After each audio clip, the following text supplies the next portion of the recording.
Start run stop drugs என்கின்ற தலைப்பில் சர்வதேச போதைப் பொருள் ஒழிப்பு தினத்தை தமிழ்நாடு முழுவதும் மாரத்தான் ஓட்டம் மூலம் விழிப்புணர்வு மற்றும் கண்காணிப்பு நிகழ்ச்சிகளை ஏற்படுத்தி இருக்கிறோம். இந்த நிகழ்ச்சியை மதிப்பிற்குரிய தமிழகம் முழுவதும் இருக்கக்கூடிய 38 வருவாய் மாவட்டங்கள்ல மதிப்பிற்குரிய தமிழ்நாடு முதலமைச்சர் மாண்புமிகு ஜோசப் விஜய் அவர்கள் தொடங்கி வச்சிருக்காங்க. அந்த அடிப்படையில் நிறைய அமைச்சர்கள், மக்கள் பிரதிநிதிகள், விளையாட்டுத்துறையினுடைய அதிகாரிகள் எல்லாரும் பங்கேற்றிருக்காங்க.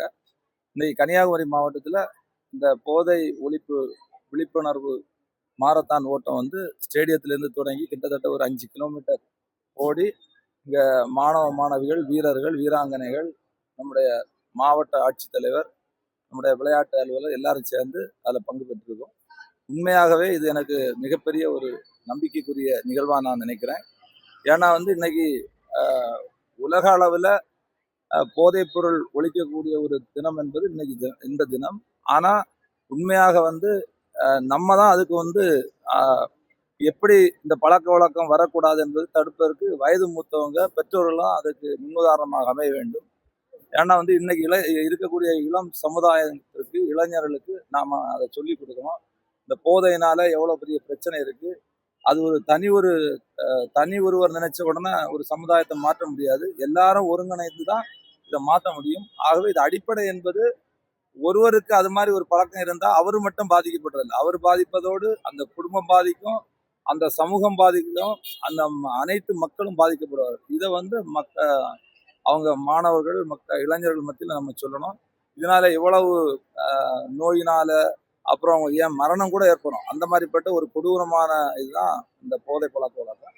அதை முற்றிலுமாக வேரோடும் வேரடி மண்ணோடும் இந்த மண்ணை விட்டு அகற்ற வேண்டும். அதுக்கு தான் மதிப்பிற்குரிய முதல்வர் அவர்கள் முதல்ல வந்தவுடனே இந்த போதை தடுப்பு பிரிவு என்று ஒரு புதிய பிரிவை தொடங்கியிருக்காங்க.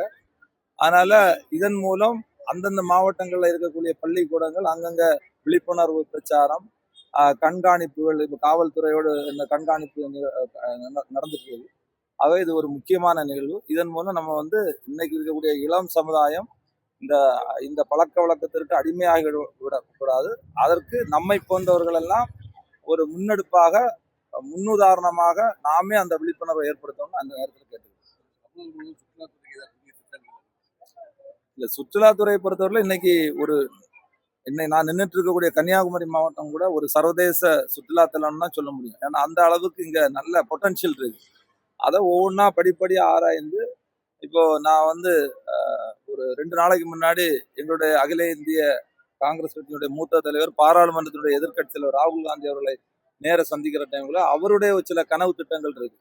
எப்படி ஒவ்வொரு மாநிலங்கள்லையும் இந்த பொட்டன்ஷியல் சுற்றுலாவை டெவலப் பண்ணியிருக்காங்க, எப்படி மக்கள் அதை நல்லா பயன்படுத்தியிருக்காங்க, நல்ல மகிழ்ச்சியோட ரொம்ப மன நிறைவோட ஏற்றுக்கொண்டிருக்காங்கன்னு சில விஷயங்களை எங்களுக்கு சொல்லியிருக்காங்க. அந்த அடிப்படையில் மதிப்பிற்குரிய எங்களுடைய தலைவர் அவர்களுக்கும் மதிப்பிற்குரிய மாண்புமிகு முதல்வர் அவர்கள் சில விஷயங்களை முன்னெடுத்திருக்காங்க. இந்த வரக்கூடிய பட்ஜெட்ல அதற்கான சிறப்பு திட்டங்களை எல்லாம் நாங்கள் அறிவிப்போம். முக்கியமாக சொல்ல போனால் 38 வருவாய் மாவட்டங்களை நேரடியாக சென்று அங்கே என்னென்ன இது மாதிரியான சுற்றுலா தலங்கள் இருக்கு, டெம்பிள் சுற்றுலாத்தலம், இப்படி நிறைய இதுகள் இருக்கு. இதெல்லாம் கோஆர்டினேட் பண்ணி ஒருங்கிணைத்து ஒரு நல்ல வளர்ச்சியை இதில் கொண்டு வரணும்னு நான் நினைக்கிறேன்.